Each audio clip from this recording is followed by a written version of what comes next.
guys, so I know it's been a very long time since I've last made a video on anything, and I just decided today was a good day to go about it and decide to make one.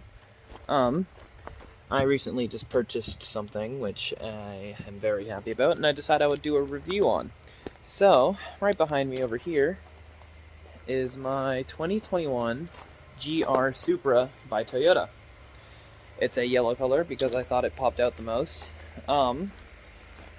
It's really just a really good looking car. I washed it yesterday and waxed it, but for some reason these freaking bugs always get on it because they like the color of the yellow. I've always thought that I wanted a Japanese type car. I know it's more German, this one, made by BMW, but hey, I like the car. Can that thing shut up? Alright, now that it's gone by us, I can continue. So I decided I was going to be making the rest, part of the rest of the video in the car, because it's quieter in here, you can hear my voice better, and my neighbor won't walk in and be like, hey. Yeah, they walked out and were just like, what are you doing? I'm like, so I just kind of played it off for a bit. Anyways, yeah, so on the inside of the car, it's pretty basic. Here, let me just switch over the camera.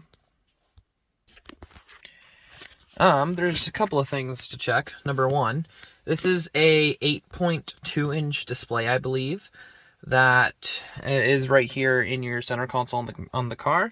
You have your media and radio that you can go to, communication. It shows your phone battery power, calendars, whatever you want on there. It has Apple CarPlay and Android Auto. Your navigation's pretty good in my opinion too. I have 1 year of Toyota Super Connect, which basically means I can locate my phone and everything like that, my car and everything like that whenever I want to. If I click on this, you'll see a couple of things.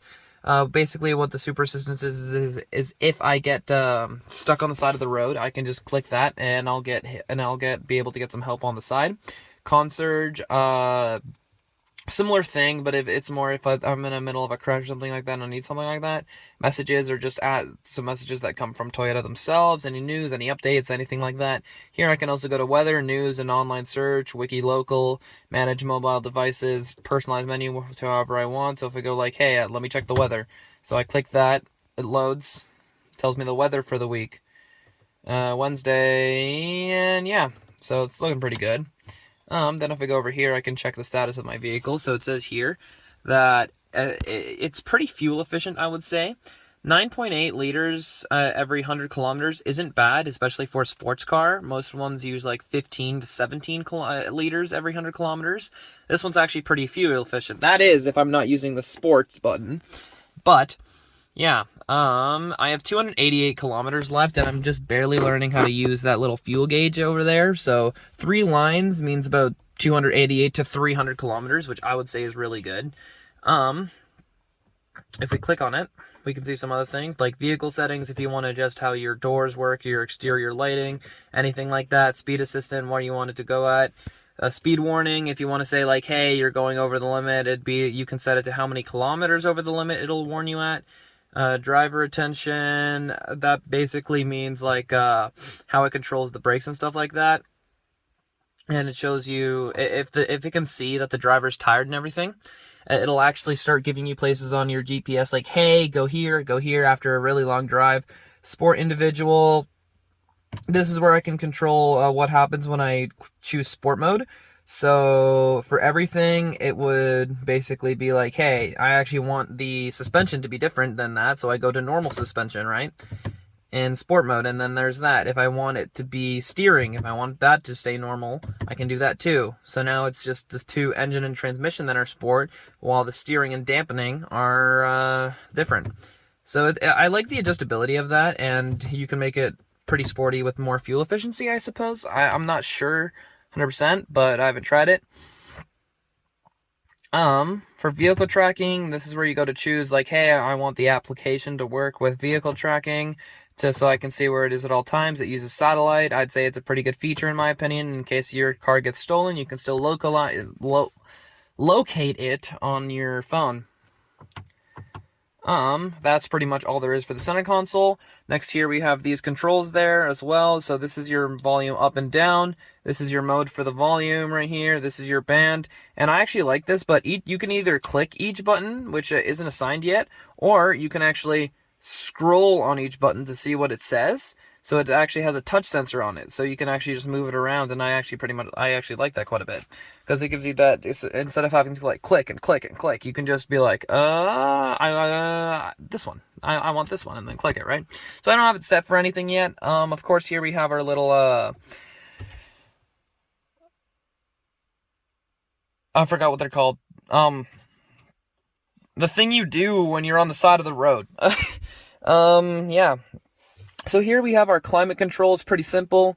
You just click it, turn it on, right? You can choose, it can only go down to 16 degrees. That's Celsius, not Fahrenheit. You can turn it down or up, of course. You can turn up the fan speed, turn down the fan speed. You can choose where you want it to hit from your legs to middle center body to head. You can set it to just your feet and center body, just your feet and head, and so on, right? So I'd say it has quite a bit of adjustability to whoever the user is and whatever they want. Yeah. You can also choose the type of way you want the air conditioning to work. Basically, if it's going in or out. So the M, for some reason, means that it'll actually circulate in the cabin, and the A means it's coming from outside air. I don't know what each one means, but that's just what I found out. Of course, each seat has seat warmers. This just means you're turning on the AC or not. This is max AC. Just put everything on max as if it was on tight, everything. I'd say it has some pretty simple light controls over here as well. If you don't want to use the steering wheel, you can just click on auto, this off. These are your parking ones, your side ones. These are your high beams. This is how bright you want them to be during the day or anything you want, and you can also control that directly from here. So now over here is the basic controls. As you can see, the car has carbon fiber right here in the middle, which I absolutely love the look of. I freaking love carbon fiber. But yeah. So right here, this little one that you see right here, this is actually your parking brake. You push it down to make sure the parking brake is off, and up to turn on the parking brake. So I guess it's not as fun as just like actually yanking one, but I guess it looks better, because if they were going to put a parking brake anywhere, it'd probably be here, and then it'd look weird. But oh, whoops, I turned on my ass warmer. There we go. Yeah. So this A off basically means that it's something that the car uses to try and save you gas, so that when you come to a full stop at a stoplight, it'll actually turn off the car and the engine, and it won't actually use gas. And then sport mode is pretty simple. Once you click it, it'll actually show you if it's on or not. Here, let me show you on the digital dash if I can freaking find it. There we go.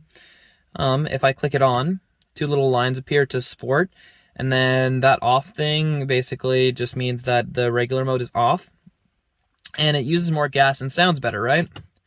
So there we go, and it's different. Off means the car's not on.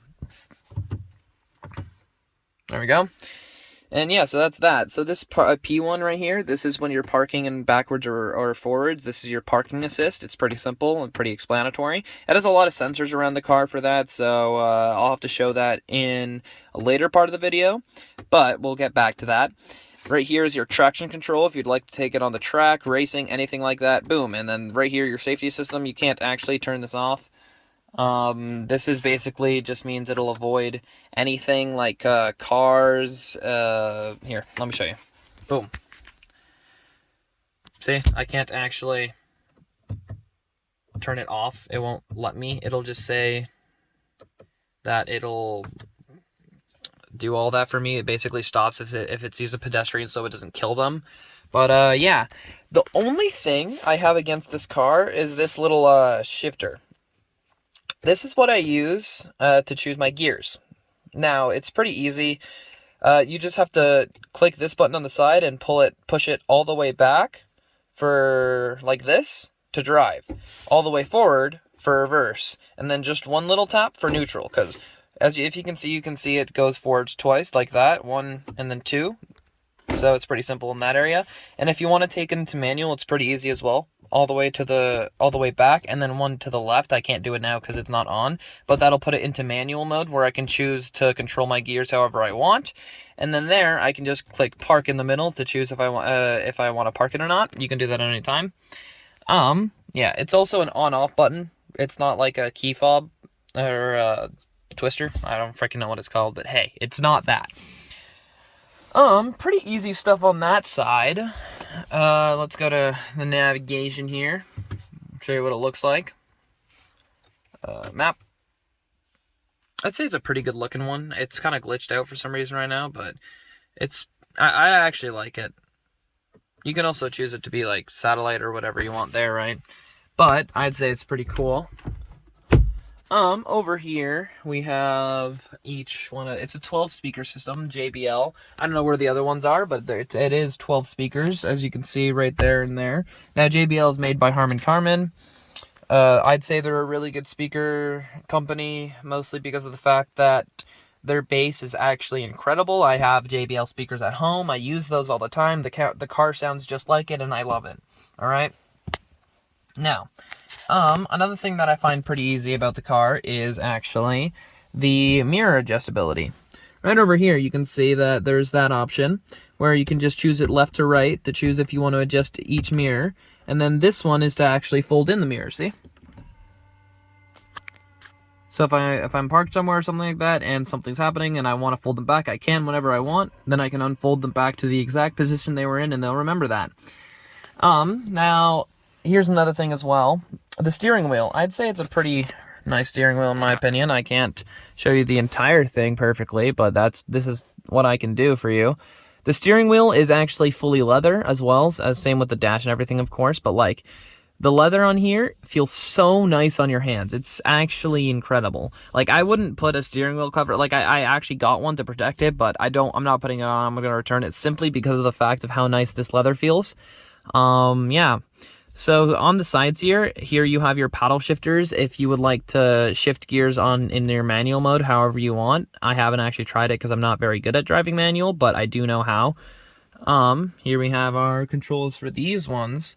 These ones here are your modes for what you want to do with this button's the same as this one. This one basically just controls your dash and everything like that. This one controls what you want on there, volume up, volume down, speaker, call. And then over here, we have our road controls. This is for your, what's it called? It's not autopilot, it's cruise control. And then we actually have an adaptive cruise control, which basically means it'll keep a distance from the car in front of you, so you don't actually need to lower your own velocity. You can just chill with that. I'd say it's a pretty good feature. I like it. Yeah, so that's that for that part.